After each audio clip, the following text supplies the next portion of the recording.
Alright. I don't know if anyone can hear me. I don't really know how this works.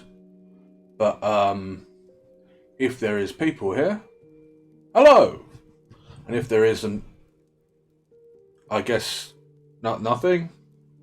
I don't really know what's going on. But let me introduce myself. My name is SkitterSkreetch. You can call me Skitter. And I am a rat. I used to just be a normal rat, but then I came down this little crack in the sewer, and now I'm in somewhere else. And I ate some stuff, and now I can think and such. Anyway, I can't get out of here, and there's not any food that I'm aware of that's down here. So, I am forced to rely on my good friend, Lamp. Let's go see Lamp. This is Lamp. He can talk. Yep, see? Anyway, so Lamp tells me things and asks me to do things, and if I do them, he gives me cheese. Now, a lot of people would tell you rats don't really like cheese that much, and it's true, but you know what cheese is better than? Not having any food. So, I do stuff for Lamp, like, for example, building these shelves. Look at all these shelves. I beat these myself. I didn't build the bed. Lamp gave me that. I don't know where that's from. But yeah, I built these shelves. And Lamp was giving me food for that. And then I finished building the shelves in here. This is like a room in... There's like a bigger area full of stuff. There's some other shelves there, but they're bad. I don't know why. And there's books in that other area. And Lamp has had me, since I finished the shelves, looking for books and bringing them to him to be appraised. And some of them he said was bad. And some of them screamed at me. And some of them was damaged. But eventually I found a good one. This good one. Now, I don't know what is going on with this one. Oh, I'm floating. That happens sometimes. Hang on. Oh, there we go. Don't know why that happens sometimes. It just does. Anyway, Lamp says it's normal. So, yeah, but Lamp says this book is a good one. And so because it's a good one, he says I should read it. And I says, okay, Lamp, it would be nice to read, but I don't know how. And then Lamp did... Lamp, what did you do? Right, okay. So he activated ancestral... I don't know what Lamp did, but Lamp did something. So now I can read. And Lamp says that I should read this book. And I said, well, Lamp, that's good, but I still need food. And Lamp said, well, okay. We'll read it for some people then. And I was like, there's no people down here. There aren't any other rats down here. This appears to be an ancient cursed library with nothing. And Lamp was like, well, okay. And he did something. And now there's like a little panel where you guys are. Assuming there's anyone there. I can't tell. And so he says, read it to these people. And I said, okay, and I'll get cheese for this? And he says, yes. And apparently there's some stuff you guys can do to get me more or different cheese. Lamp said something about cheddar. So I don't know what that is. I don't know what's going on. And I don't really know why I can think now. But anyway, I'm going to read you this book. It's called The Art of War. Which, I mean, if there's like paintings and stuff in it, I don't think I can show you those. Because I don't know how this works. But we'll see how we get on. So, yeah. Ooh. This is a book. Okay. Strange. Right, I'm just going to start from the beginning, and then we'll go through, and then I'll stop when I get my cheese. So, war is a matter of vital importance to the state, a matter of life or death, the road to either survival or to ruin. Hence, it is imperative that it be studied thoroughly. Therefore, appraise it in terms of the 5 fundamental factors, and make comparison of the various conditions of the antagonistic sides in order to ascertain the results of a war. The first of these factors is politics, the second weather, the third terrain, the fourth the commander, and the fifth doctrine. Politics means things which cause the people to be in harmony with their ruler, so that they will follow him in disregard of their lives and without fear of any danger. Weather signifies night, day, cold, heat, fine days and rain, and change of seasons. Terrain means distances, and and refers to whether the ground is traversed with ease or difficulty, and to whether it is open or constricted, and influence your chances of life or death. The commander stands for the general's qualities of wisdom, sincerity, benevolence, courage, and strictness. Doctrine is to be understood as the organisation of the army, the graduation of rank among the officers, the regulation of supply routes, and the provisions of military materials to the army. These 5 fundamental factors are familiar to every general. Those who master them win, those who do not are defeated. Therefore, in laying plans, compare the following 7 elements, appraising them with the utmost care. 1. Which ruler is wise and more able?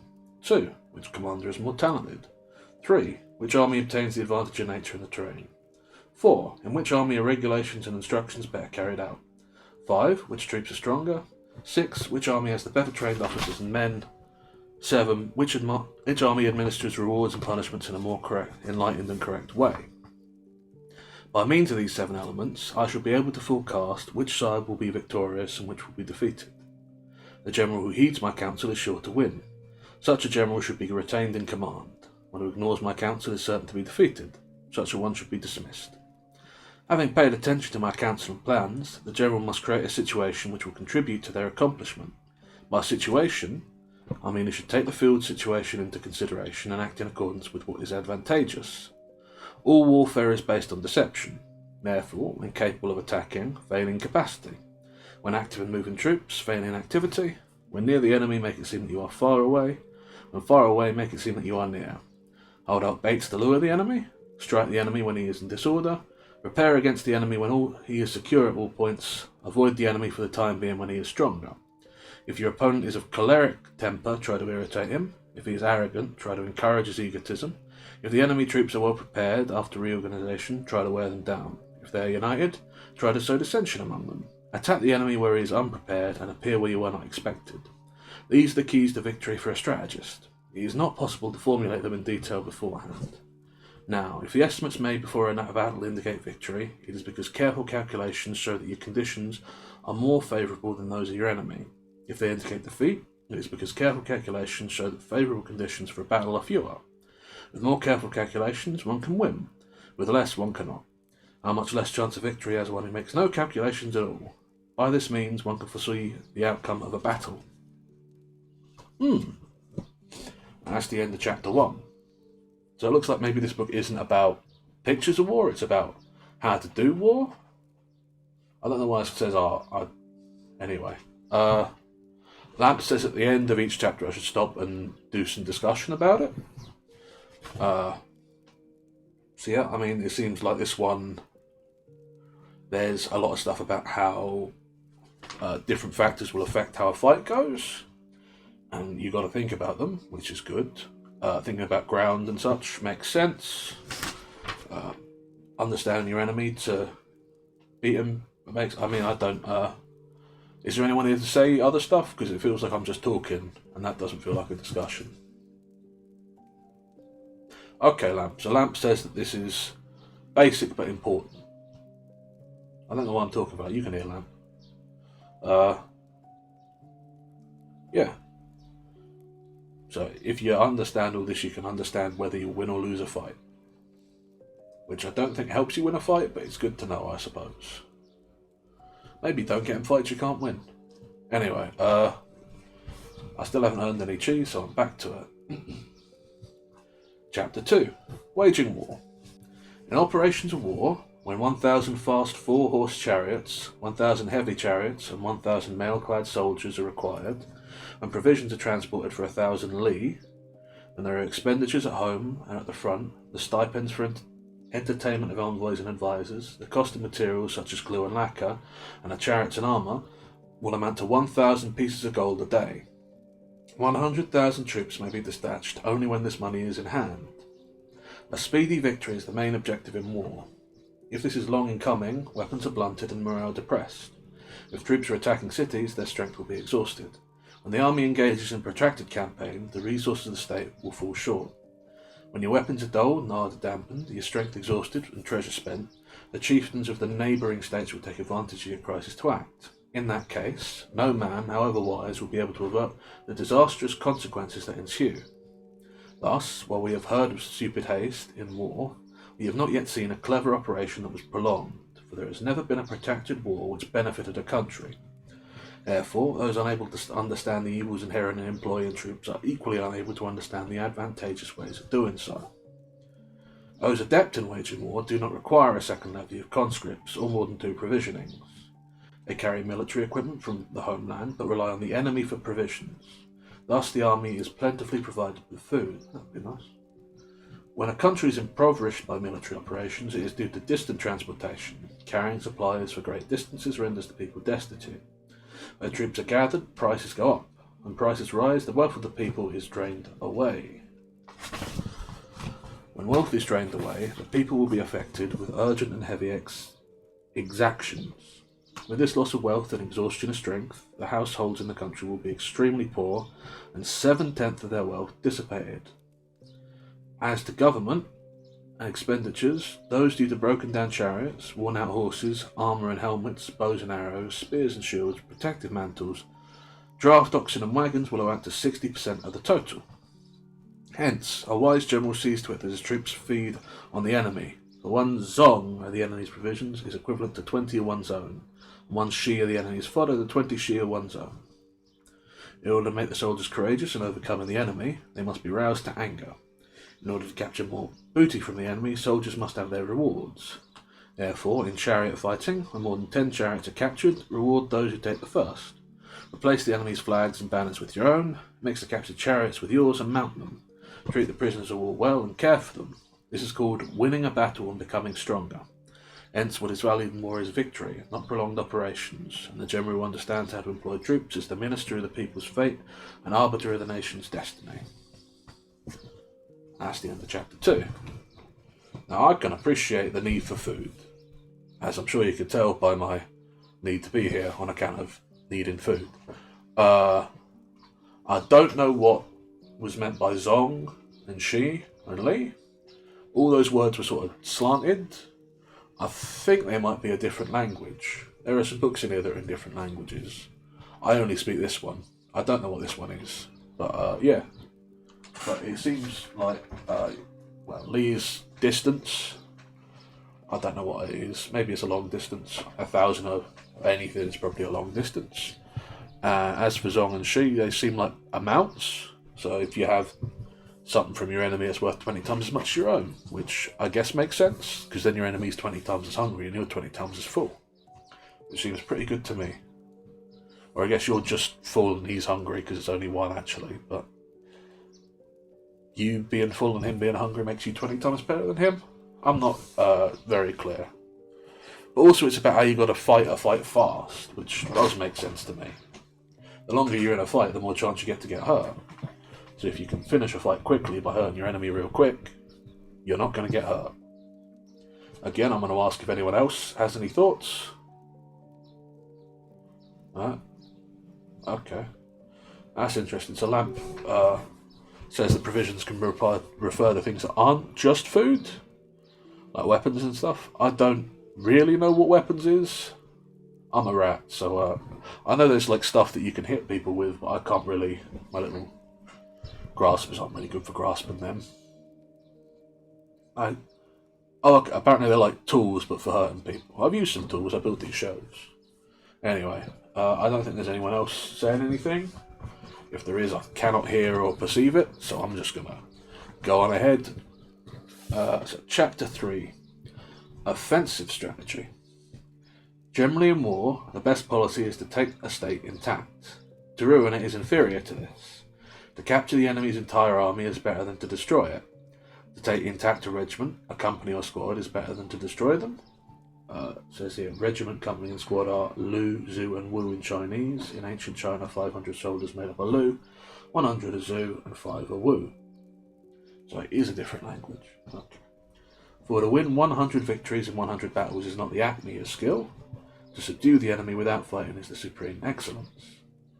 Thus, what is of supreme importance in war is to attack the enemy's strategy. Next best is to disrupt his alliances by diplomacy. The next best is to attack his army. And the worst policy is to attack cities. Attack cities only when there is no alternative, because to prepare big shields and wagons and make ready the necessary arms and equipment require at least 3 months, and to pile up earthen ramps against the wall requires an additional 3 months. The general, unable to control his impatience, will order his troops to swarm up the wall like ants, with the result that 1/3 of them will be killed without taking the city. Such is the calamity of attackers. Oh, there is something here. I gotta go for a little bit. Gotta hide.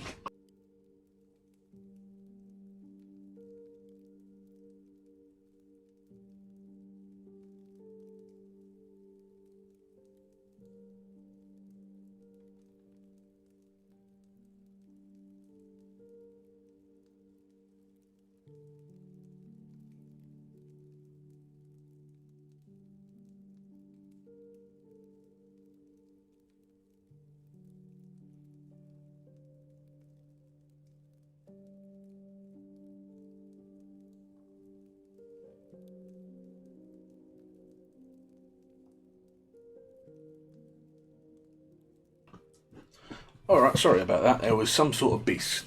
I don't know what it is. They're just here sometimes. But yeah. I have not been killed by the beast, and it's not in here right now. So I guess we're going back to it. Yeah, so, the general, unable to control his impatience, will order his troops to swarm up the wall like ants, with the results that 1/3 of them will be killed without taking the city. Such is the calamity of attacking cities. Us, those skilled in war, subdue the enemy's army without battle. They capture the enemy's cities without assaulting them and overthrow his state without protracted operations. Their aim is to take all under heaven intact by strategic considerations. Thus their troops are not worn out and their gains will be complete. This is the art of offensive strategy. Consequently, the art of using troops is this. When 10 to the enemy's 1, surround him. When 5 times his strength, attack him. If double his strength, divide him. If equally matched, you may engage him with some good plan. If weak and numerically, be capable of withdrawing, and if in all respects unequal, be capable of eluding him for a small force, but booty for one more powerful if it fights recklessly. Now, the general is the assistant to the sovereign of the state. If this assistant is all-embracing, the state will surely be strong. If defective, the state will certainly be weak. Now, there are 3 ways in which a sovereign can bring misfortune upon his army. 1. When ignorant that the army should not advance, to order an advance, or when ignorant that it should not retreat, should not retire, to order retirement. This is described as hobbling the army. 2. When ignorant of military affairs, to interfere in their administration. This causes the officers to be perplexed. 3. When ignorant of command problems, to interfere with direction of fighting. This engenders doubts in the minds of the officers. If the army is confused and suspicious, neighbouring rulers will take advantage of this and cause trouble. This is what is meant by a confused army leads to another's victory. Thus, there are 5 points in which victory may be predicted. 1. He who knows when he can fight and when he cannot will be victorious. 2. He who understands how to fight in accordance with the strength of antagonistic forces will be victorious. 3. He whose ranks are united in purpose will be victorious. 4. He who is well prepared and lies in wait for an enemy who is not well prepared will be victorious. And 5.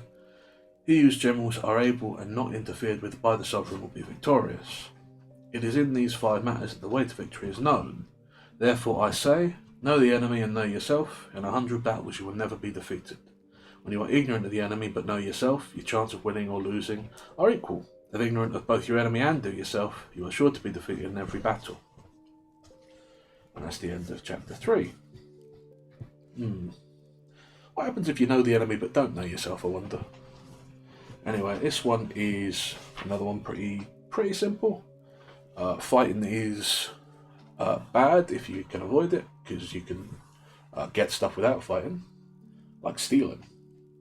And stealing's better than fighting, which I appreciate. There's also a bunch of stuff about what sovereigns shouldn't do, and it does confirm that there is another language in here that I don't understand. And it talks about big groups of people, like 300. Oh no, 500, that's a lot of people. What else? I wonder what the 5 points of prediction matter, like what order they matter in. Like they're 1 to 5. Is 1 the most important? He who knows to fight when he cannot will be victorious. I guess it sounds like the most important, so I guess it's probably 1's most important, then 2, yeah. Well, I guess if you want to be really good at it, you get all of them. Anyway, still no cheese. Is anyone else here to talk about this, or am I still just discussing with myself? Well, I don't think it's a discussion, Lamp, if I'm just saying. Okay. So we go back to chapter 4. Dispositions. The skillful warriors in ancient times first made themselves invincible and then awaited the enemy's moment of vulnerability.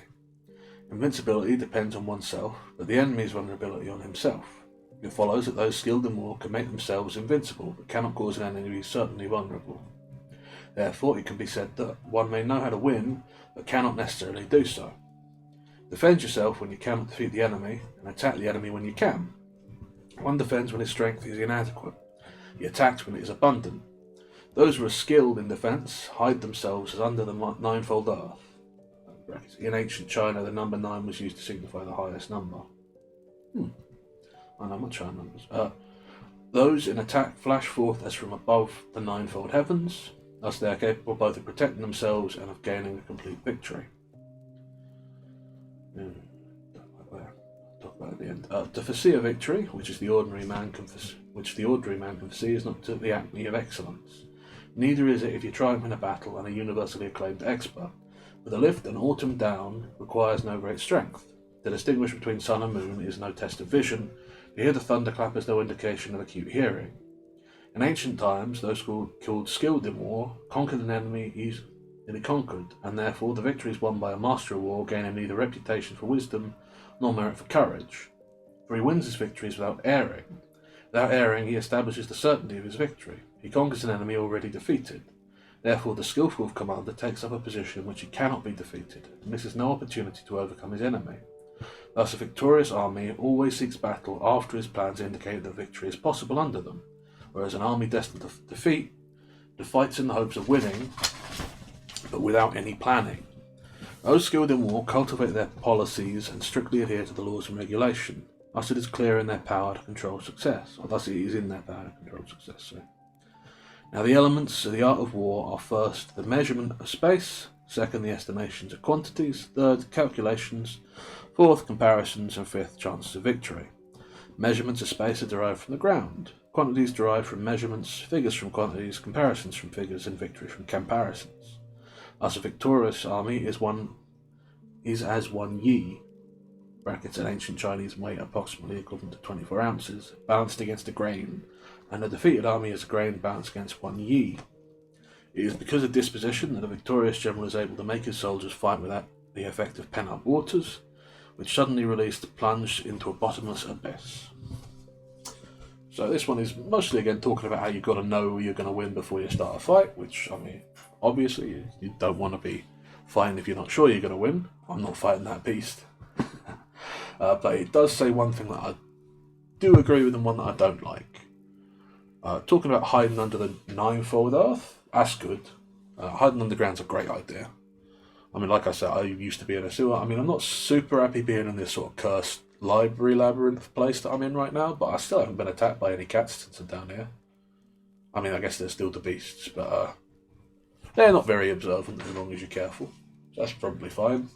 The ninefold heavens thing, though, descending, hate that. Can't trust a pigeon. Despise a pigeon.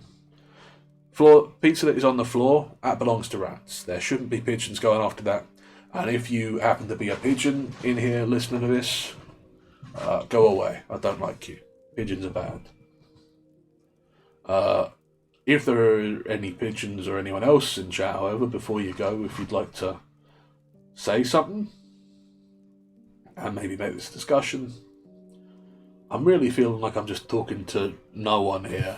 I know there's like a screen on the wall that I can see, but there's nothing on it, so I don't know if this is anything. But yeah, so I guess on to Chapter 5, Posture of Army. Generally, management of a large force is the same as management of a few men. It is a matter of organisation, and to direct a large force is the same as to direct a few men.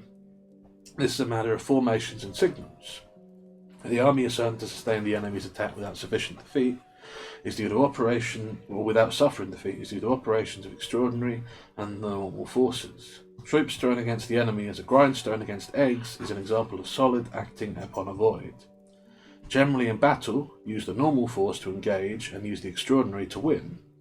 Now, the resources of those skilled in the use of extraordinary forces are all infinite as the heavens and earth, as inexhaustible as the flow of the great rivers, for they end and recommence, cyclical, as the movements of the sun and moon.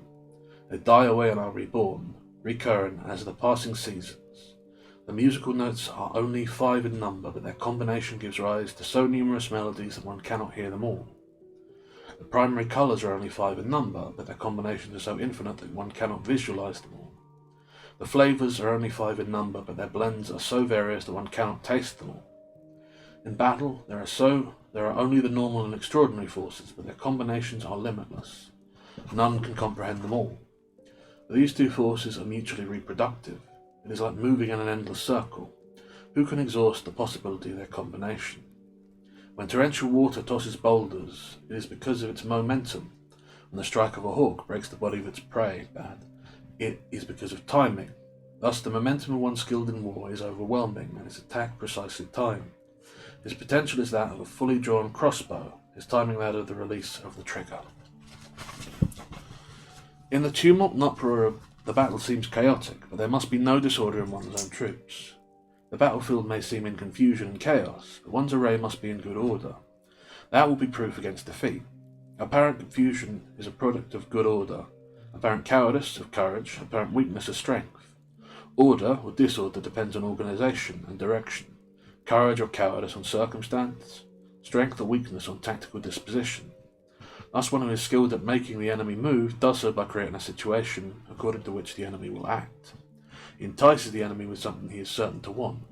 He keeps the enemy on the move by holding out bait and then attacks him with picked troops. Therefore, a skilled commander seeks victory from the situation and does not demand it of his subordinates. He selects suitable men and exploits the situation. He who utilises the situation uses his men in fighting as one rolls logs or stones. Now, the nature of logs and stones is that on stable ground they are static. On a slope they move. If square they stop, if round they roll. Thus, the energy of troops skillfully commanded in battle may be compared to the momentum of round boulders, which roll down from a mountain thousands of feet in height. That was interesting. I like the stuff about the different tastes again, because I've only eaten cheese for... I don't know how long it's been, actually. I guess the sun and moon stuff is also good, because I have not seen them in a while. It's sort of just dim down here. There's always some light. And lamps here.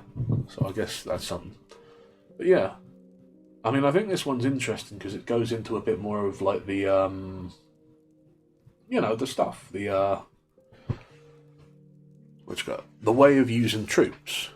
It specifies the normal and the extraordinary troops. So you have troops picked out from among them to be special. And then you use them to do things that they're good at to take advantage of them, right? Like earlier it was talking about the fast 4-horse chariots and the heavy chariots, right? I guess you'd use them in different ways. So if you can make sure that whatever you're using takes advantage of their own abilities and then control the enemy so that you can best take advantage of those abilities, you always have an advantage. And no matter the situation, there's always a best way forward, hence the infinite possibility, the unending cycle. No matter what changes, there is always a best outcome. And I guess the art of war is to seek that best outcome. If there's anyone in here, they could feel free to speak up at this point. The little box that I can see says there's one person in here. Okay, so that one person is just Lamb. Okay, well, hopefully, I don't really know what I'm saying, hopefully. Yeah, so that's how to use extraordinary trick. I don't know. Let's get back to it. Chapter 6. Void and Actuality. Generally, he who occupies the field of battle first and awaits his enemy is at ease, and he who comes later to the scene and rushes into the fight is weary. And therefore, those skilled in war bring the enemy to the field of battle and are not brought but there by him. One able to make the enemy come of his own accord does so by offering him some advantage. and when able to stop him from coming, does so by preventing him. Thus, when the enemy is at ease, be able to tie him, when well fed, to starve him, when at rest, to make him move. Appear at places which he is unable to rescue, move swiftly in a direction where you are least expected. That you may march 1,000 li without tiring yourself is because you travel where there is no enemy. To be certain to take what you attack is to attack a place the enemy does or cannot protect. To be certain to hold what you defend is to defend a place the enemy dares not or is not able to attack. Therefore, against those skilled in attack, the enemy does not know where to defend, and against the experts in defence, the enemy does not know where to attack. How subtle and insubstantial that expert leaves no trace. How divinely mysterious that he is inaudible. Thus he is master of his enemy's fate. His offensive will be irresistible if he makes for his enemy's weak positions. He cannot be overtaken when he withdraws if he moves swiftly. When I wish to give battle, my enemy, even though protected by high walls and deep moats, cannot help but engage me, for I attack a position he must relieve. When I wish to avoid battle, I may defend myself simply by drawing a line on the ground. The enemy will be unable to attack me because I divert him from going where he wishes. If I am able to determine the enemy's dispositions while, at the same time, I conceal my own, then I can concentrate my forces and his must be divided. And if I concentrate while he divides, I can use my entire strength to attack a fraction of his. Therefore, I will be numerically superior. Then, if I am able to use many to strike few at the selected point, those I deal with will fall into hopeless straits. The enemy must not know where I intend to give battle. For if he does not know where I intend to give battle, he must prepare in a great many places. And when he prepares in a great many places, those I have to fight will be few. For if he prepares to the front, his rear will be weak, and if to the rear, his front will be fragile. If he strengthens his left, his right will be vulnerable, and if his right, there will be few troops on his left. And when he sends troops everywhere, he will be weak everywhere. Numerical weakness comes from having to guard against possible attacks. Numerical strength from forcing the enemy to make these preparations against us. If one knows where and when a battle will be fought, his troops can march 1,000 li and meet on the field. But if one knows neither the battleground nor the day of the battle, the left will be unable to aid the right, and the right will be unable to aid the left. And the van will be unable to support the rear, and the rear the van. How much more is this so when separated by several tens of li, or indeed by even a few? Although I estimate the troops of Yue as many, of what benefit is this superiority with respect to the outcome of war? Thus I say that victory can be achieved, but even if the enemy is numerically stronger, I can prevent him from engaging. Therefore, analyse the enemy's plans so you will know his shortcomings as well as strong points. Agitate him in order to ascertain the pattern of his movement. Lure him out to reveal his dispositions and ascertain his positions. Launch a probing attack in order to learn where his strength is abundant and where deficient.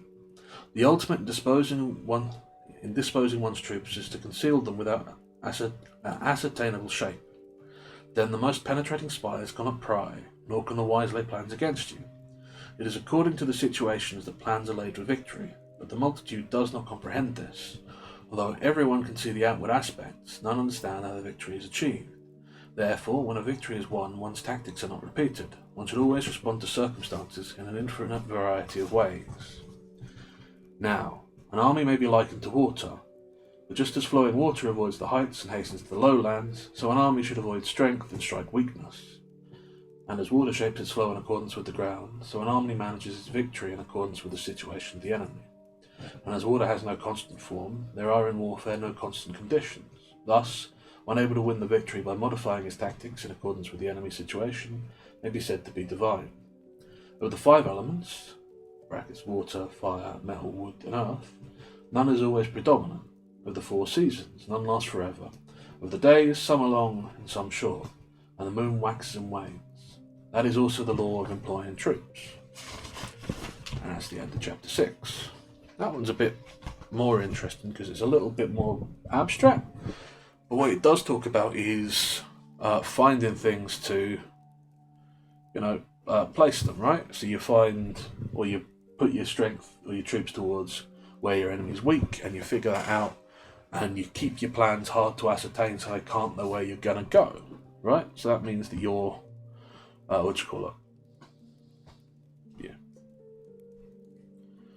you're mixing things and you're moving things and you're doing all this stuff in order to figure out where to best attack, and then once you understand that, you can flow like water and move towards the weakness, which is like low stuff.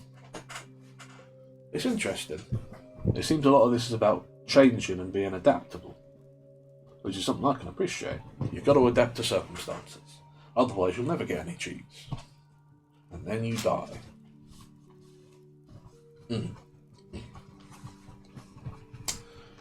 Chapter 7. Manoeuvring. Normally in war, I hope that wasn't a beast. Normally in war, the general receives his command from the sovereign. During the process, from assembling the troops and mobilising the people to blending the army into a harmonious entity and encamping it, nothing is more difficult than the art of manoeuvring for advantageous positions. What is difficult about it is to make the devious route the most direct and to turn disadvantage to advantage. Thus, march by an indirect route and divert the enemy by enticing him with a bait. So doing, you may set out after he does and arrive at the battlefield before him. One able to do this shows the knowledge of the artifice of diversion.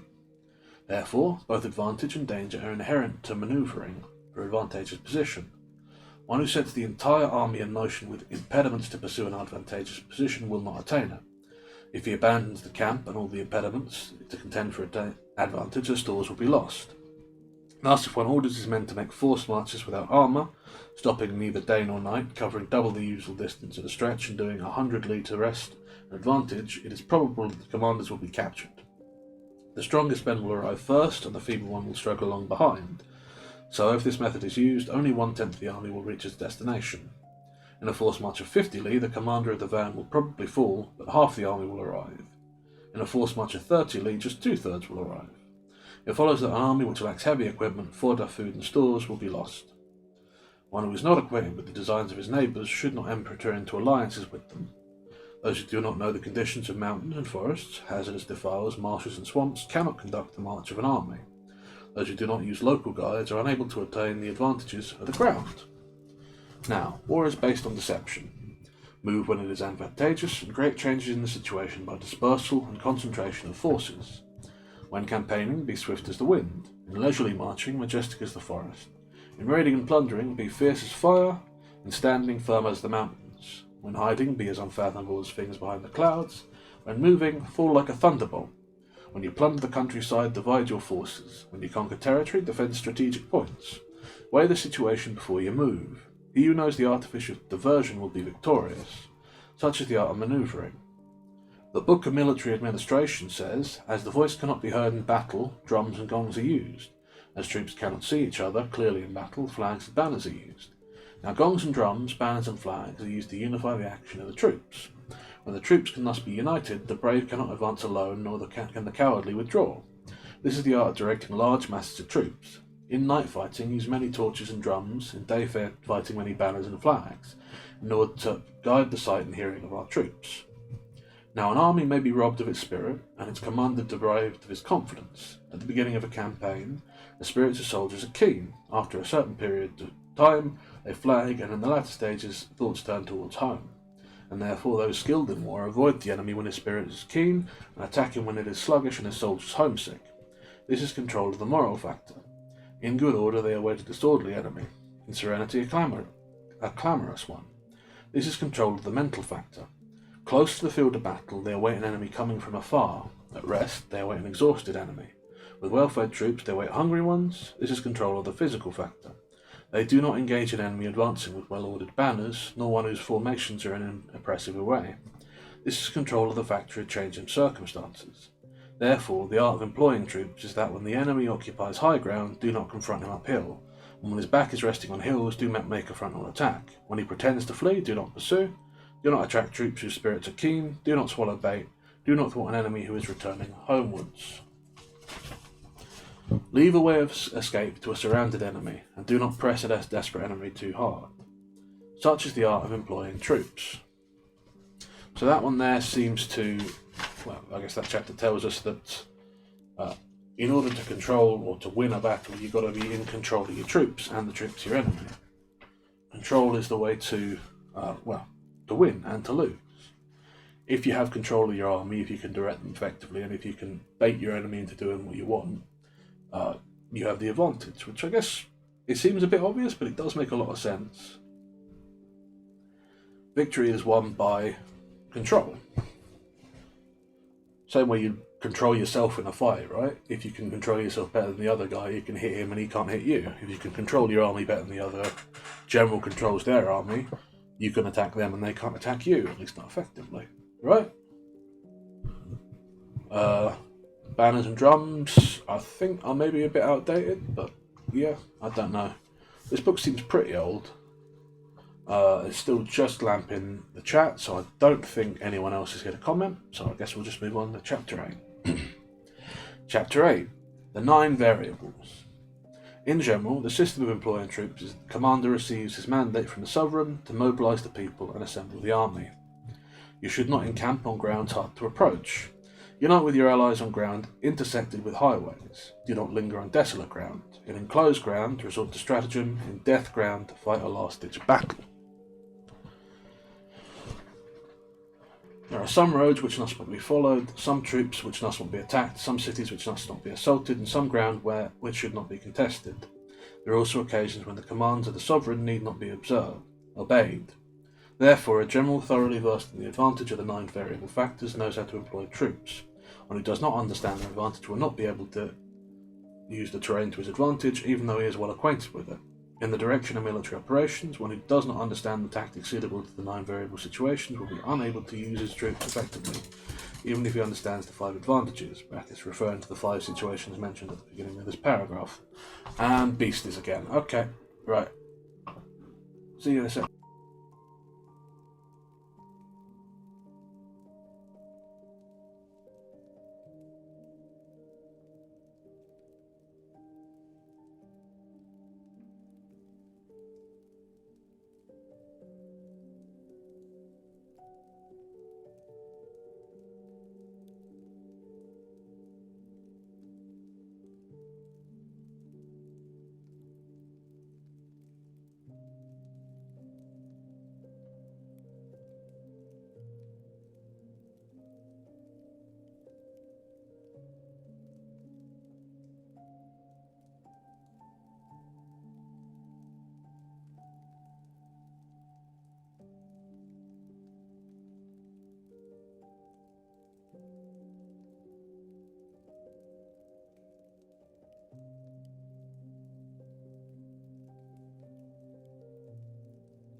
Okay, I think the beast is gone.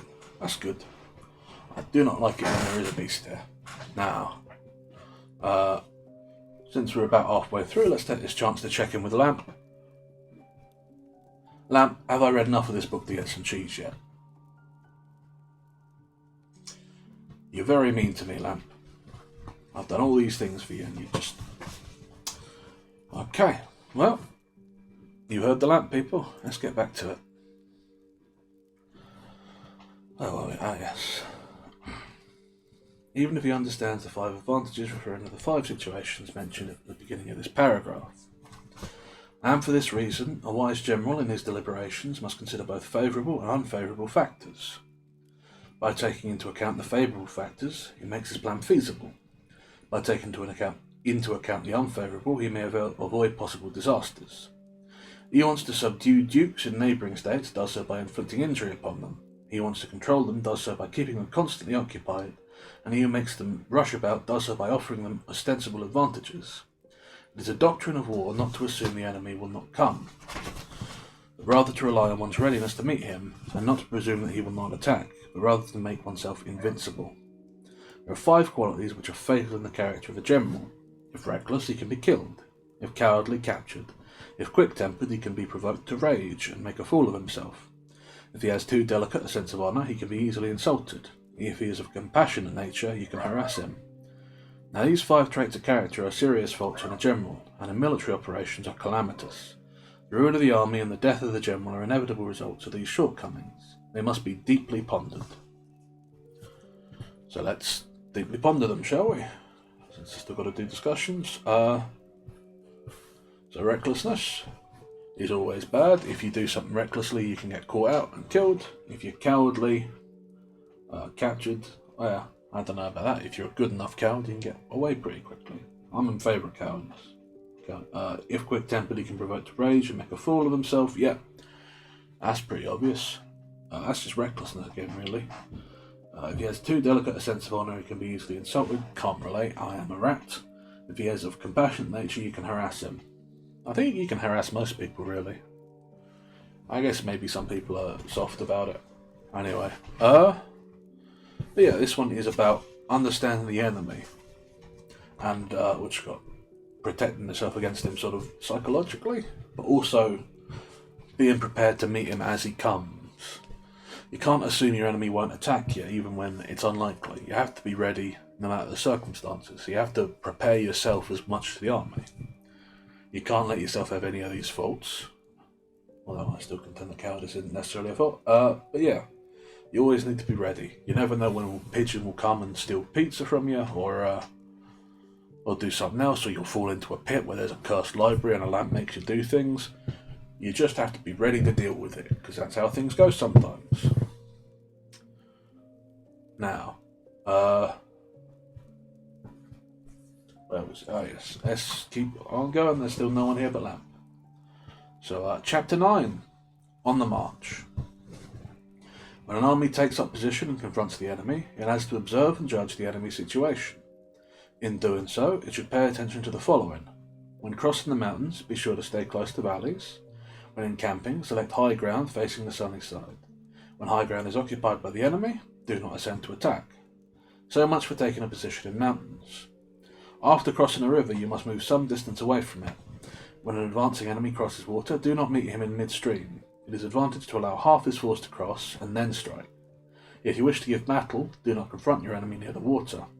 Take a position on a high ground facing the sun. Do not take a position at the lower reach to the enemy. This relates to positions near a river. Cross salt marshes speedily. Do not linger in them. If you encounter the enemy in the middle of a salt marsh, you must take a position close to grass and water with trees to your rear. This has to do with taking up positions in salt marshes. On level ground, occupy a position which facilitates your action, with heights to your rear and right. The field of battle to the front, and the rear is safe. This is how to take up position on level ground. Generally, these are advantageous principles for encamping in the 4 situations named. By using them, the Yellow Emperor conquered his 4 neighbouring sovereigns. Legend has it that the Yellow Emperor was the most ancient emperor in China, who reigned about 5,000 years ago. In battle, all armies prefer high ground to low, and sunny places to shady. If an army occupies high ground, which is convenient for living, it will not suffer from countless disease, and this will spell victory.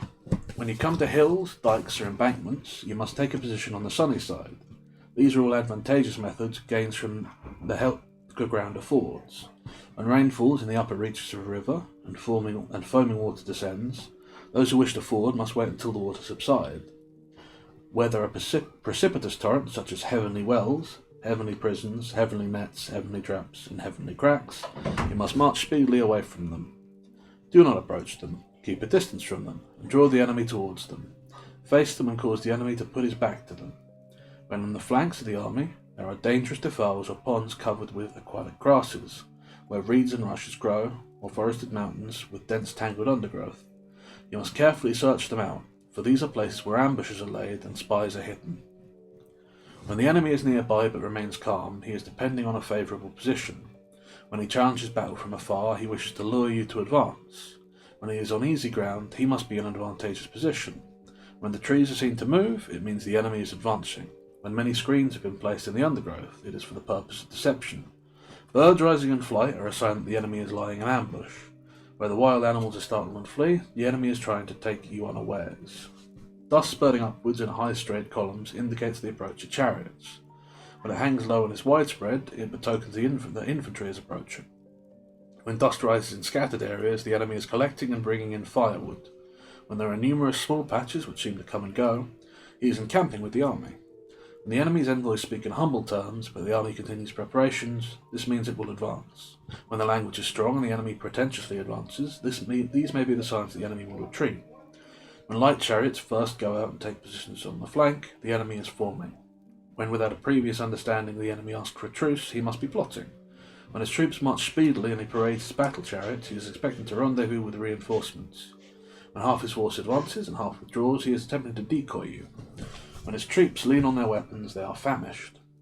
When drawers of water drink before carrying it to camp, his troops are suffering from thirst. When the enemy sees an advantage but does not advance to seize it, he is fatigued. When birds gather above the enemy's campsites, they are unoccupied. When at night the enemy's camp is clamorous, it betokens nervousness. When his troops are disorderly, the general has no prestige. When his flags and banners are shifted about constantly, he is in disarray. If the officers are short-tempered, they are exhausted. When the enemy feeds grain to their horses and kills its cattle for food, and when his troops neither hang up their cooking pots nor return to their shelters, the enemy is desperate. When the troops continually gather in small groups and whisper together, the general has lost the confidence of the army. Too frequent rewards indicate that the general is at the end of his resources. Too frequent punishments that he is in acute distress. If the officers at first treat the men violently and later are fearful of them, it shows supreme lack of intelligence. When the enemy's troops march up angrily, and although facing you neither join battle for a long time nor leave, the situation requires great vigilance and thorough investigation. In war, numbers alone confer no advantage. It is sufficient if you do not advance relying on sheer military power. If you estimate the enemy's situation correctly and then concentrate your strength to overcome the enemy, there is no more to it than this. He who lacks foresight and underestimates his enemy will surely be captured by him. If troops are punished before their loyalty is secured, they will be disobedient. If not obedient, it is difficult to employ them. If troops become attached to you but discipline cannot be enforced, you cannot employ them. Thus command them with civility, but keep them under control by iron discipline, and it may be said that victory is certain. If orders are consistently carried out to instruct the troops, they will be obedient. If orders are not consistently carried out to instruct them, they will be disobedient. If orders are consistently trustworthy and carried out, it shows that the relationship of a commander with his troops is satisfactory. And that's the end of chapter 9. This one seems to be more about practical advice, like situations and seeing examples of stuff, and birds giving you away. You can't trust birds, I tell you. Very untrustworthy animals, giving away your position in warfare, all that sort of stuff. But yeah, this is just how to take advantage of situations and recognise that this is practical advice. There's not a lot to reflect on here, I don't think, Lamp. Yeah, I thought so. So, and there's still no one here but Lamp. So let's move on. Chapter 10. Terrain. Ground may be classified according to its nature as accessible, entangling, temporising, precipitous, distant, or having narrow passes. Ground, which both we and the enemy can traverse with equal ease, is called accessible. On such ground, he who first takes high sunny positions and keeps his supply routes unimpeded can fight advantageously. Ground easy to reach but difficult to get out of is called entangling. The nature of this ground is such that if the enemy is unprepared and you sally out, you may defeat him. If the enemy is prepared and you sally out but do not win, and it is difficult for you to return, it is unprofitable. Ground equally disadvantageous for both the enemy and ourselves to enter is called temporising. The nature of this ground is such that although the enemy holds out a bait, I do not go forth but entice him by marching off. When I have drawn out half his force, I can strike him advantageously. If I first occupy narrow passes, I must block the passes and await the enemy. If the enemy first occupies such ground and blocks the defiles, I should not attack him. If he does not block them completely, I may do so. On precipitous ground, I must take a position on the sunny heights and await the enemy. If he first occupies such ground, I march off. I do not attack him. When at a distance from an enemy of equal strength, it is difficult to provoke battle and unprofitable to engage him. These are the principles relating to 6 different types of ground. It is the highest responsibility of the general to inquire into them with the utmost care. There are 6 conditions in which troops fail. These are flight, insubordination, collapse and disorder, distress, disorganization, and rout. None of these disasters can be attributed to natural causes but to the fault of the general. Other conditions being equal, if a force attacks 10 times its size, the result is flight. When soldiers are strong and officers weak, the army is insubordinate. When the officers are valiant and the soldiers ineffective, the result is collapse. When the officers are angry and insubordinate, and on encouraging the enemy, rush in to battle with no understanding of the feasibility of engaging, and without awaiting orders from the commander, the army is in distress. When the general is morally weak and without authority, when his instructions and guidance are not enlightened, when there are no consistent rules to guide the officers and men, and when the formations are slovenly, the result is disorganization. When a commander, unable to estimate his enemy, uses small forces to engage a large one, or weak troops to strike the strong, or when he fails to select shock troops from the van, the result is rout. When any of these 6 conditions prevail, the army is on the road to defeat. It is the highest responsibility of the general that he examine them carefully. Conformation of the ground is of the greatest assistance in battle. Therefore, virtues of a superior general are to estimate the enemy's situation and to calculate distance and the degree of difficulty of the terrain so as to control victory. He who fights with full knowledge of these factors is certain to win. He who does not will surely be defeated. If the situation is one of victory, but the sovereign has issued orders not to engage, the general may decide to fight. If the situation is such that he cannot win, but the sovereign has issued orders to engage, he need not do so. And therefore, the general who in advancing does not seek personal fame, and in retreating is not concerned with disgrace, whose only purpose is to protect the country and promote the best interests of his sovereign, is the precious jewel of the state. A general regards his men as infants, who will march with him into the deepest valleys. He treats them as his own beloved sons, and they will stand by him unto death. If a general indulges his men, but is unable to employ them, if he loves them but cannot enforce his commands, if the men are more disorderly and he is unable to control them, they may be compared to spoiled children, and are useless. If I know that my troops are capable of striking the enemy, but do not know that he is invulnerable to attack, my chance of victory is but half. If I know that the enemy is vulnerable to attack, but do not know that my troops are incapable of striking him, my chance of victory is but half. If I know that the enemy can be attacked, and that my troops are capable of attacking him, but do not realise the conformation of the ground makes fighting impractical, my chance of victory is but half. Therefore, when those experienced in war move, they are never bewildered. When they act, their resources are limitless, and therefore I say, know the enemy, know yourself, your victory will never be endangered. Know the ground, know the weather, your victory will be complete. So this is another one that seems to be more on the practical side of things, sort of relying on general advice about ground and terrain and how to use it, but also it talks about understanding the position or the disposition of your troops and the enemy, again, and using these two things in harmony with your understanding of the ground, which I think the next chapter leads into actually, so we'll just, still no one here but Lamp, so we'll just move right into chapter 11, the 9 varieties of ground. In respect to the employment of troops, ground may be classified as dispersive, frontier, key, open, focal, serious, difficult, encircled, and desperate. When a feudal lord fights in his own territory, he is in dispersive ground. When he makes but a shallow penetration into enemy territory, he is in frontier ground. Ground equally advantageous to occupy is key ground, ground equally accessible is open. When a state is enclosed by 3 other states, its territory is focal. He who first gets control of it will gain the support of the majority of neighbouring states. When the army has penetrated deep into hostile territory, leaving far behind many enemies, cities, and towns, it is in serious ground. When the army traverses mountains, forests, or precipitous country, or marches through defiles, marshland, or swamps, or any place where the going is hard, it is in difficult ground. Ground to which access is constricted, where the way out is tortuous, and where a small enemy force can strike a large one, is called encircled. Ground in which the army survives only if it fights with the courage of desperation is called desperate. And therefore, do not fight in dispersive ground. Do not stop in the frontier borderlands. Do not attack an enemy who occupies key ground first. In open ground, do not allow your formation to become separated and your communications to be blocked. In focal ground, ally with neighbouring states. In serious ground, gather in plunder. In difficult ground, press on. In encircled ground, devise stratagems. In desperate ground, fight courageously. In ancient times, those described as skilled in war made it impossible for the enemy to unite his front and his rear, for divisions both large and small to cooperate, for his good troops to succour the poor, and for officers and men to support each other. When the enemy's forces were dispersed, they prevented him from assembling them. Even when assembled, they threw him into disorder. They concentrated and moved when it was advantageous to do so. When not advantageous, they halted. Should one ask, how do I cope with a well-ordered enemy host about to attack me? Reply, seize something he cherishes, and he will conform to your desires. Speed is the essence of war. Take advantage of the enemy's unpreparedness. Make your way by unexpected routes, and attack him where he has taken no precautions.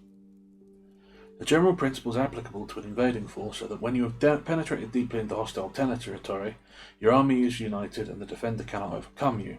Plunder fertile country to supply your army with plentiful provisions. Pay heed to nourishing the troops. Do not unnecessarily fatigue them. Unite them in spirit. Conserve their strength. Make unfathomable plans for the movement of the army.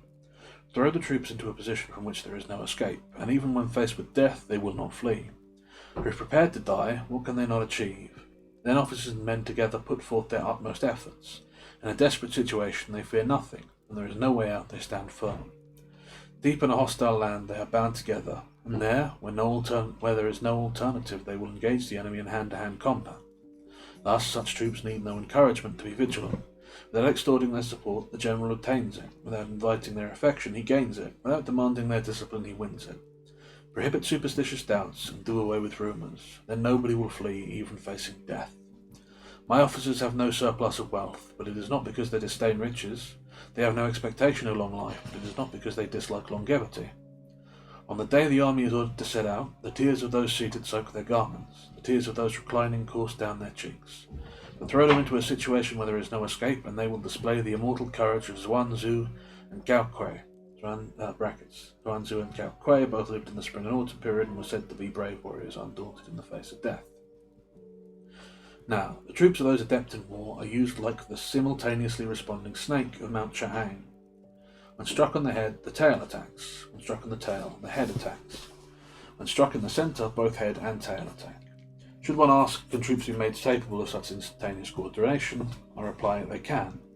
For although the men of Wu and Yue hate one another, if together in a boat tossed by the wind, they would cooperate, as the right hand does with the left. Thus, in order to prevent soldiers from fleeing, it is not sufficient to rely upon hobbled horses or buried chariot wheels. To achieve a uniform level of valour relies on good military administration, and it is by proper use of the ground that both strong and weak forces are used to best advantage. Thus, a skillful general conducts his army just as if he were leading a single man, willy-nilly by the hand. It is the business of a general to be serene and inscrutable, impartial and self-controlled. He should be capable of keeping his officers and men in ignorance of his plans. He changes his methods and alters his plans, so that people have no knowledge of what he aims at. He alters his campsites and marches by devious routes, and thus makes it impossible for others to anticipate his purpose. The business of a general is to kick away the ladder behind soldiers when they have climbed up a height. He leads the army deep into hostile territory, and there releases the trigger. He burns his boats and smashes his cooking pots. He drives his men now in one direction, then another, like a shepherd driving a flock of sheep, and no one knows where he is going. To assemble the army and throw it into a desperate position is the business of the general. To take different measures suited to the 9 varieties of ground, to take aggressive or defensive tactics in accordance with different situations, and to understand soldiers' psychological states under different circumstances are matters that must be studied carefully by a general. Generally, when invading hostile territory, the deeper one penetrates, the more cohesion it brings. Penetrating only a short way causes dispersion. Therefore, in dispersive ground I would unify the determination of the army. In frontier ground I would keep my forces closely linked. In key ground I would hasten to the enemy's rear. In open ground I would pay strict attention to my defence.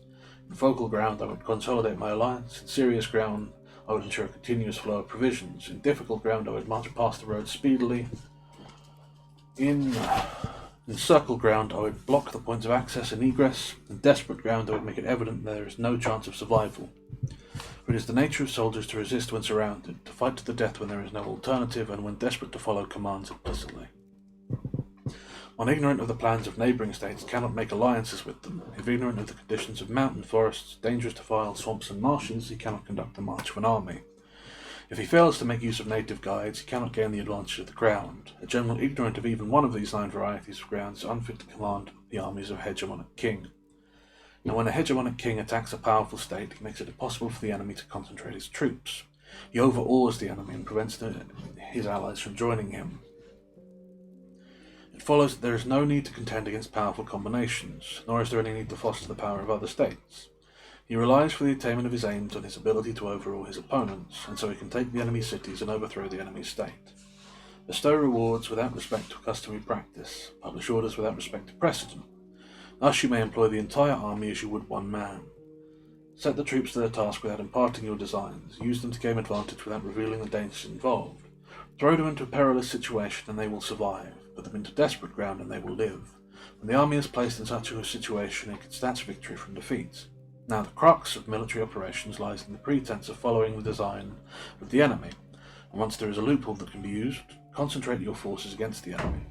Thus, even marching from a distance of 1,000 li, you can kill his general. This is called the ability to achieve one's aim in an artful and ingenious manner.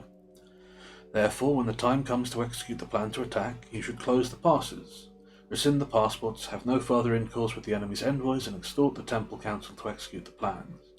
When the enemy presents an opportunity, speedily take advantage of it. Seize the place where the enemy values without making appointment for battle with him. In executing the plan, you should change according to the enemy's situation in order to win victory. Therefore, at first you should pretend to be as shy as a maiden. When the enemy gives you an opening, be as swift as a hare, and he will be unable to withstand you. And that's the end of chapter 11. There's another mixture here of practical advice about the different types of ground, and advice on how to guide a soldier. The ground is, I think, less strictly practical. It's more like understanding types of ground in sort of general sense, because there's, different variations of it and defiles and all that. But also the stuff about how to lead your men is a bit messed up, right? There's a lot of, forcing them into situations where they have no choice but to fight, or leading them like blind men, manipulation. It seems like being a good commander doesn't really come hand in hand with treating your men well. I mean, he talks about, the whole, treating them like your own sons earlier, but you don't seem like you want to tell them everything, or let them think that, all your stuff should be going on. There's still only Lamp in the chat, so I won't ask for commentary again. I'll just move on to chapter 12. But yeah, I don't think it's easy to be a good person and a general. Chapter 12. Attack by fire. There are 5 ways of attacking with fire. The first is to burn soldiers, the second to burn provisions, the third to burn equipment, the fourth to burn arsenals, and the fifth to burn the lines of transportation. To use fire, some medium must be relied upon. Equipment for setting fires must always be at hand. There are suitable times and appropriate days on which to rise fires. Times means when the weather is scorching hot. Days mean when the moon is in Sagittarius, Alpherat's Eye, or Zen constellations, for these are days of rising winds. Now, in fire attacks, one must respond to the changing situation. When fire breaks out in the enemy's camp, immediately coordinate your action from without. But if the enemy troops remain calm, bide your time and do not attack at once. When the fire reaches its height, follow up if you can. If you cannot do so, wait. If you can raise fires outside the enemy camp, it is not necessary to wait until they are started inside. Set fires at suitable times. When fires are raised upwind, do not attack from downwind. When the wind blows during the day, it will die down at night. Now, the army must know the 5 different attack situations and wait for appropriate times. So 5 different fire attack situations and wait for appropriate times. Those who use fire to assist their attacks can achieve good results. Those who use inundations produce a powerful effect. Water can isolate an enemy but cannot destroy his supplies or equipment as fire can. Now, to win battles and take your objectives, but to fail to consolidate these achievements is ominous and may be described as a waste of time, and therefore it is said that the enlightened rulers must deliberate upon plans to go to battle, and good generals carefully execute them. If not in the interest of the state, do not act. If you cannot succeed, do not use troops. If you are not in danger, do not fight a war. A sovereign cannot launch a war because he is enraged, nor can a general fight a war because he is resentful. While an angered man may again be happy and a resentful man again be pleased, the state that has perished cannot be restored, nor can the dead be brought back to life. Therefore, the enlightened ruler is prudent, and the good general is warned against rash action. Thus the state is kept secure and the army preserved. Now, a couple of things immediately stand out to me about this. First and most significant of which is that he specifically distinguishes between provisions and equipment, which Lamp said wasn't the case. Yeah, so you say that. Next is the fact that he talks about things that I don't understand again. Sagittarius, Alpherat's Eye, or Zen constellations. That's a bit beyond me. What else? He says that the dead can't be brought back to life, which some of the other books I've seen would seem to contradict. But those are the Screamy books, and we're not supposed to be reading them. So yeah, Lamp is telling me to move on. Other than that, I mean, yeah, I think setting your enemy on fire would probably be a pretty effective way of making them not want to fight anymore. I wouldn't like to be on fire. Yeah. So yeah, still no one here but Lamp, so let's move on to chapter 13, the use of spies. Now, When an army of 100,000 is raised and patched on a distant campaign, the expenses borne by the people together with disbursements of the treasury will amount to 1,000 gold pieces daily. In addition, there will be continuous commotion both at home and abroad. People will be exhausted by the corvée of transport, and the farm work of 700,000 households will be disrupted. In ancient times, 8 families comprised a community. When one family sent a man to the army, the remaining 7 contributed to its support. Thus, when an army of 100,000 was raised, those unable to attend fully to their own ploughing and sowing amounted to 700,000 households. Oh, that's interesting. Hostile armies confront each other for years in order to struggle for victory in decisive battle. Yet if one who begrudges rank, honours, and a few hundred gold pieces of gold remains ignorant of his enemy's situation, he is completely unaware of the interests of the state and the people. Such a man is no general, no good assistant to his sovereign, and such a sovereign no master of victory. Now the reason a brilliant sovereign and a wise general conquer the enemy whenever they move, and their achievements surpass those of ordinary men, is their foreknowledge of the enemy's situation. This foreknowledge cannot be elicited from spirits, nor from gods, nor by analogy with past events, nor by astrologic calculations. I don't know what those are. It must be obtained from men who know the enemy situation. Now there are 5 sorts of spies. These are native spies, internal spies, double spies, doomed spies, and surviving spies. And all these 5 types of spies are at work, and their operations are clandestine. It is called the divine manipulation of threads, and is the treasure of a sovereign. Native spies are those from the enemy's country, people whom we employ. Internal spies are enemy officials whom we employ. Double spies are enemy spies who we employ. Doomed spies are those of our own spies who are deliberately given false information and told to report to the enemy. Surviving spies are those who return from the enemy camp to report information. Of all those in the army close to the commander, none is more intimate than the spies. Of all rewards, none more liberal than those given to spies. Of all matters, none is more confidential than those relating to spy operations. He who is not sage and wise, humane and just cannot use spies, and he who is not delicate and subtle cannot get the truth out of them. Delicate indeed, truly delicate. There is no place where espionage is not possible. If plans relating to spy operations are prematurely divulged, the agent and all those to whom he spoke of them should be put to death. Generally, in the case of armies you wish to strike, cities you wish to attack, and people you wish to assassinate, it is necessary to find out the name of the garrison commander, the aides de camp, the ushers, gatekeepers, and bodyguards. You must instruct your spies to ascertain these matters in minute detail. It is essential to seek out enemy spies who come to conduct espionage against you, and to bribe them to serve you. Give them instructions and care for them. Thus, double spies are recruited and used. It is by means of the double spies that native and internal spies can be recruited and employed. And it is by this means that doomed spies armed with false information can be sent to convey it to the enemy. It is by this means that surviving spies can come back and give information as scheduled. The sovereign must have full knowledge of the activities of 5 sorts of spies. The key is the skill to use the double spies. Therefore, it is mandatory that they may be treated with the utmost liberality. In old times, the rise of the Shang dynasty was due to Yi Ji, who had served under the Jia. Likewise, and the rise of the Zhou dynasty was due to Liu Ya, who had served under the Yin. And therefore, only the enlightened sovereign and the wise general who are able to use the most intelligent people and spies can achieve great results. Spy operations are essentially war. Upon them the army relies to make every move. And that's the end of chapter 13, and I think of the whole book. Oh, that's good. Do I still got? Yeah, I still got to give. Okay, so I've got to give commentary on this chapter and then discuss the whole book. And there's still no one here but Lamp, so I guess it's just me discussing it. Let's see. There's a passage here that sort of strikes me. He who is not sage and wise, humane and just cannot use spies. It's interesting because I was just saying about, not the last chapter, the chapter before, that it seems like the way that a general is meant to treat his men is pretty bad. And so it strikes me that, what should I call it?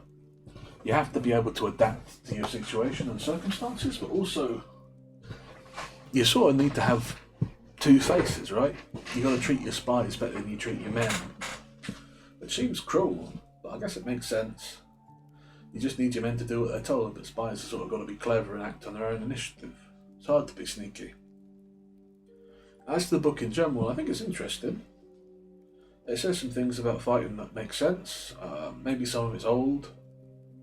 But I think the more interesting thing is that this is apparently, according to Lamp, quite a well-known book. I mean, I'd never heard of it, but apparently Art of War is like a lot of people read it, which means that if you're going to be using it, you have to assume probably that the person you're going to be fighting against has also read it and used its tactics. So if you want to use the stuff about fire or using terrain, your enemy will also know it. So if you successfully take like a piece of terrain and an arrow, defile, and then block it off, your enemy won't attack you because it says not to. So you've got to be better, I think, most of all, at using the stuff about temperament, about knowing your enemy and knowing yourself, and egging him into arrogance or rage or whatever, spreading disunity among his troops. More than any of the sort of practical advice, other than maybe the stuff about not trusting birds, I think that's very important. At least that's what I would say drawing from this book. There's also a lot of stuff that I don't understand. There's the names and the different language and the stuff. Maybe if I read more of these books, I'll understand what was meant by that. But yeah, overall, I think it was interesting. It wasn't the worst thing I've done to get some cheese. And I've read the whole book now, so I assume I'm getting cheese. Yeah, okay. So, final thoughts. Apparently there's still no one here other than Lamp. So no one has heard any of this and it's all been for nothing. But then I guess the most important thing a general can do is master himself. If his temperament is choleric or arrogant, then the army falls behind him. You have to know yourself first before you can know anyone else. There was even that example earlier where he talks about knowing yourself but not knowing the enemy. But he doesn't talk about knowing the enemy but not knowing yourself. If you don't know yourself, maybe you can't know the enemy. And I know I want to go eat some cheese. So, yeah. Go away now. I know there's no one here, but you know, go away anyway. Bye.